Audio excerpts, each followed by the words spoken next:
Hello and welcome. Thank you for tuning into the School Board Patriot Podcast. I'm your host, Michelle Mandarin. Here, I will be discussing with you the happenings of the school board meetings here in Pasco County, informing you of any actions taking place and everything that happens in between. So on today's episode, I'm going to be talking about the school board meeting that happened on May 3rd, this past Tuesday, and the workshop that took place afterwards. The workshop was about the Student Code of Conduct and the African American Task Force. So I have a lot to cover, so let's get started. I first want to start off with the adoption of instructional materials, more specifically the math books that are to be adopted under SAVAS. From what my understanding, SAVAS is not on the approved list, but according to the board, it's only one math book that is not on the approved list. So we were curious as to if one of the math books is not on the approved list, how can they approve the instructional materials together? So what were they going to do? So according to the board, they stated that they can approve it with a caveat of the book that is on the unapproved list to be approved. Browning had chimed in and stated that he was very adamant about the board approving it because and I quote, time is of the essence. He stated that if they were not to approve the books and the book that is on the unapproved list were to be approved the next day, then they would be behind and they would have to wait another 2 weeks for it to be approved. It's nice to see that the superintendent doesn't want to be behind, yet knowing that there are parents that are stating that their children do not even have any teachers to teach them. More specifically, Chelsea, who comes to the school board meetings every month, stating that her son has not had a math teacher for this whole school year. And he and his classmates are behind in mathematics, which is one of the most important subjects for students to learn. Now, what about those students? They're behind. How is it that there has been no action taken place for those students? You can see where the priorities are when it comes to students and their learning. So that being said, the board did approve the list with the caveat of the other book being approved. Mrs. Harding had stated that she did not feel comfortable about approving it without the state's approval, which is good. And she stated that if the book were not to make it to the approved list, that they would fall back on a backup plan. I do not know what that backup plan is. If I find out, I will let you guys know. All right, moving along, I wanted to talk about the referendum. I think it's very important that everybody understands what this means. To help explain what this referendum is and why its movement is important, I have Mrs. Kathy Julian come join me and to answer some of my questions for you guys. Check it out. So we have Kathy Julian here with us. I'm going to ask her a little bit about herself, what her background is, and a little bit about the referendum and what it means to have moved it from November to August. Go ahead, Kathy. Hi, I've been attending school board meetings with Michelle for a few months. Well, not a few months, a year. Yeah. And last year in June, I told the Tampa Bay Times that we were going to run school board candidates against every one of the candidates that was up for re-election. And we totally intend to get our 3 candidates elected and to replace 60% of the school board. So that's kind of what I've been focused on for the past year.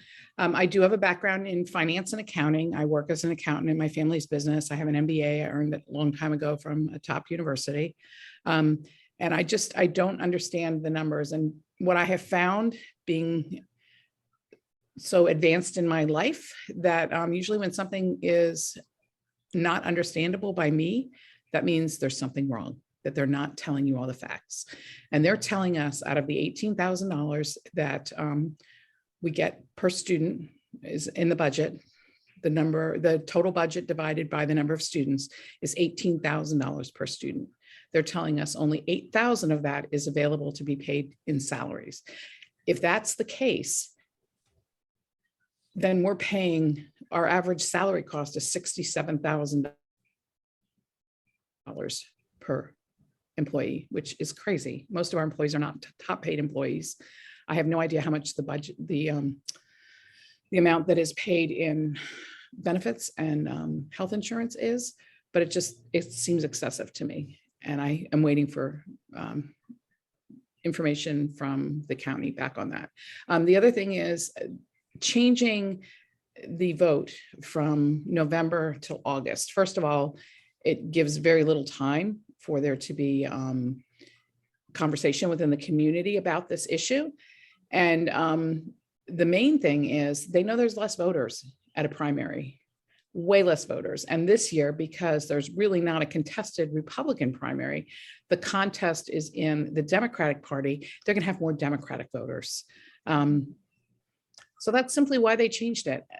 I know to elect a school board member, if you're elected in the primary season, which most of them are, it takes about $40,000 to get elected. If you go to the general election, the number jumps to 120,000. So you can see the difference. It's 3 times the number of voters to get something passed in November as it is in August. Yep. Did that answer your questions, Michelle? Yes, very thorough. Thank you. A little rambling. No, it was perfect. So the only thing I could add on to that, since we don't know, and you say that there is something not right, not counting, not adding up, wouldn't a forensic audit be, efficient to figure out what exactly is going on with the money in the schools? And what's the difference between a forensic audit and the audit they do every 3 years? Well, the audit they do every 3 years is just making sure that the checks are written to the proper people, expenses are going to the proper people, because most businesses don't write checks anymore. Most of it is wire transfers or ACHs, but that the money is going to the proper people and not being siphoned off and going to executives within the school system or in a company within the company. A forensic audit is digging deeper.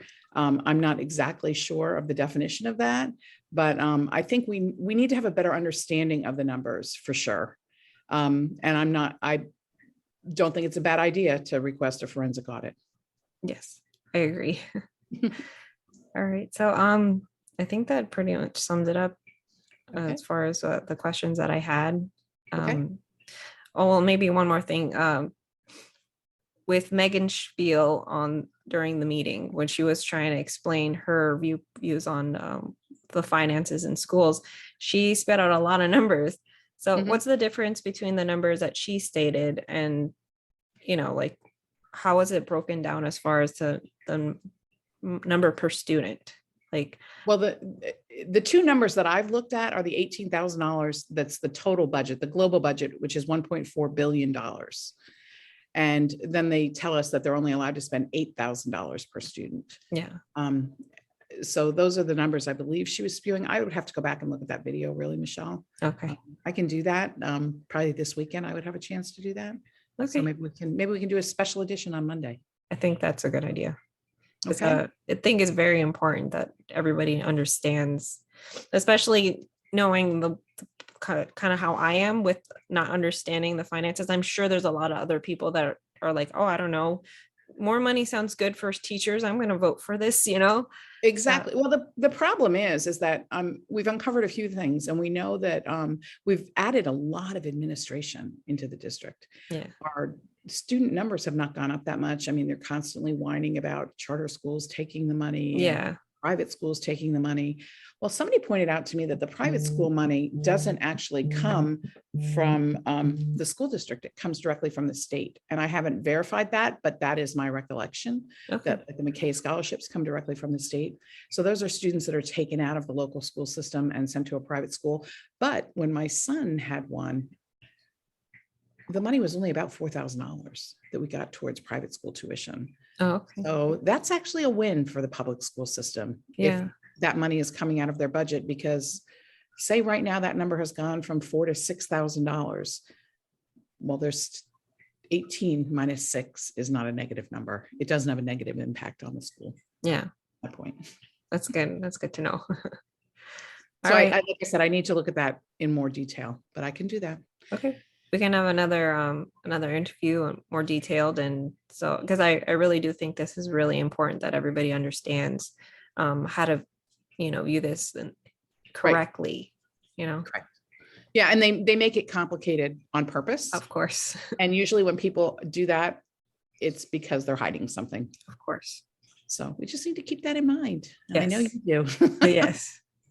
So, okay. All right. It's Well, nice thank to you. talk to you, Michelle. Thank you so much for helping and letting me interview. This is my first interview, so it feels special. Yay, I'm the first one. Yes. Well, I right. will talk to you later. Thank you so much. Have a good day. You too. Bye-bye. Bye.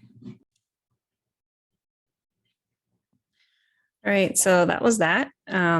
Hope you guys got some more information. Like I had stated, we are going to have another more in-depth, detailed interview about the referendum, and I'm probably going to keep bringing it up for quite some time because I think people should be very informed when it comes to this.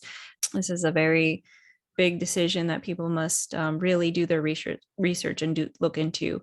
So I will try my best to find out more details and explain things a little bit more in depth for you guys, because it is very important that people understand. And I also, what was not mentioned is that this referendum is not a solution in the form of improving our county for our schools. It's just a Band-Aid for a much deeper rooted issue, because there is wasteful spending. Like any other business, you have to sift through your product to make sure that everything is working efficiently, and just asking for more money is not the first step in improving a business. Okay, so I'm going to be talking about the workshop that took place afterwards, after the meeting. It is not recorded, and I did not have a recording of this one's, at least for the student code of conduct. So I will try to do an overview that's very quick and simple. Just talk about the highlights of that workshop. Some of the things that I feel stood out was the fact that they spoke on how some of the alternative schools are being overcrowded, and the superintendent had chimed in and made it known that it is a reflection of the community and not our schools. And that is why the alternative schools are being overcrowded. It is not his responsibility. It is the community's fault, is what he's saying. They briefly went over the students' dress code. They were gearing it to be more neutral, so it's not mainly on the girls, which I think is beneficial, in my opinion, that they made it known that it's a case-by-case basis and by the principal and teacher's discretion as to what is appropriate for school. Another thing they had touched on was policy 5120. From my understanding, and I could do another episode on this specifically, is that the lawyer Alfonso, the board lawyer Alfonso, had stated that 5120 was a non-disciplinary policy and that there is no appeal for it. They made that very clear. And that is the same policy that Browning had used on Rebecca Yingling's daughter when she had asked too many questions, because that's what it is. He had moved her from her school to another school, and I'm sure you all know about this, just because her mother wanted some answers as far as the surveys that her daughter was receiving in her school. So I believe, and I could be wrong, that they wanted to touch on 5120 at another time and separate it from the disciplinary policies. I want to know why they have this policy at all. 5120 gives the superintendent basically a superpower to move whatever student he wishes at any time with no appeal. It's done. The board can't even say anything about it, which I feel is unconstitutional and should be removed immediately. And I believe everyone feels this way. So there's that. Okay, guys, I'm going to be going over the African American Task Force workshop. From my understanding, this comes from House Bill 7 that will be implemented on June 1st. What it states is that there's a mandate on the African American contributions throughout the school year, 180 days to be exact. It states on the bill that there shouldn't be any critical race theory. So remember that, which is good. And I don't think there's anything wrong with implementing, more cultural history within their schools. That's a great idea. But going through the African American Task Force curriculum, I found a few things that were a little bit concerning, as they could be interpreted to be critical race theory if you're not careful. There is also a lot of, in the lesson plans, to be specific, on their website, social and emotional learning. So some of the things that I found, and I implore you guys to check out the website. It is afroamfl.org. Under the lesson plans, you can find one. It's called David Walker's Appeal. Some of the questions are very concerning. I'd ask you to post early racist government policies and political theories. Racism and oppression are against fundamental American ideas of democracy, which is true, which is great. But then you continue and look at the social emotional questions. The social emotional learning activity is have students draw and color an emoji face to explain their feelings about each other's author's perspective. It's very strange activity in my opinion. That has nothing to do with contributions. On the actual curriculum for the instructional standards for July, for K through 2, there is a activity. It's called Content Knowing About Me and Others. It asks questions such as, what am I able to do today that was not easy for others to do in the past? Why did my ancestors come to America? How did my ancestors change the United States of America? This is kindergarten through 2nd grade. These are not activities that you should be implementing in those grades. All right, another one under K through 2, recommended for teacher activities, use timelines with events, people, and impact on local citizens. That has nothing to do with the contributions of African American history. And so I don't understand. I implore you guys to go check it out, look at it for yourself. And another very important thing is under their references, bibliography and resources, I found a book. It's Sundown Towns, A Hidden Dimension of American Racism. Under the description for this book, it's an award-winning look at an ugly aspect of American racism. I implore you guys to please check this website out. Look at it for yourself. This is the curriculum that is going to be in our schools come July 1st. I don't understand how this has been approved, because it goes against the House bill. And then I want to also state that during the workshop, Kurt Browning looked over to Cynthia Armstrong's chairman. He stated that he needed a nod, and as long as there was no objection, that they were going to start to work on the criteria for this task force. So that was that. So none of this curriculum was stated at the workshop. The only questions were of where the curriculum was going to come from, and the task force had stated that they would partner with the DOE and teachers to create the curriculum. They had also stated that this is not just a social studies initiative, but it's much bigger than that, which she did not elaborate on. All right, guys, that's it for today. I will be posting another video for a more in-depth look at the referendum, as we are doing more and more research as time goes on. And hopefully we'll get more information for you guys so that you are informed. It is very important. Again, check out that website, and see you soon. Bye.